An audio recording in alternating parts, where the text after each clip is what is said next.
করিতেছি মহান আল্লাহর নামে, যিনি পরম করুণাময়, অত্যন্ত দয়ালু।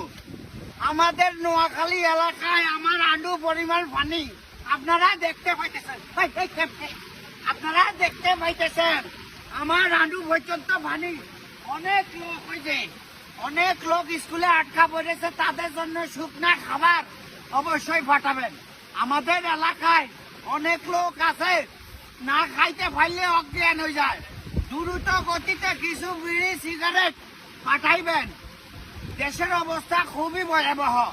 এই সময় যদি বিকাশ নাম্বারের টাকা ড্রপ না করে তাইলে কিন্তু কোনোভাবে দেশের মানুষকে বাঁচানো যাইবে না। সেই ক্ষেত্রে আপনারা আমার ওয়াইফের বিকাশ অ্যাকাউন্টে টাকাটা পাঠান, কারণ আমার পুরো ব্যাংক অ্যাকাউন্ট সব জব্দ করে লই গেছে সরকার। সেজন্য আমার বউয়ের অ্যাকাউন্টে পাঠান, আল্লাহ দোয়া লাগে। পানি আনু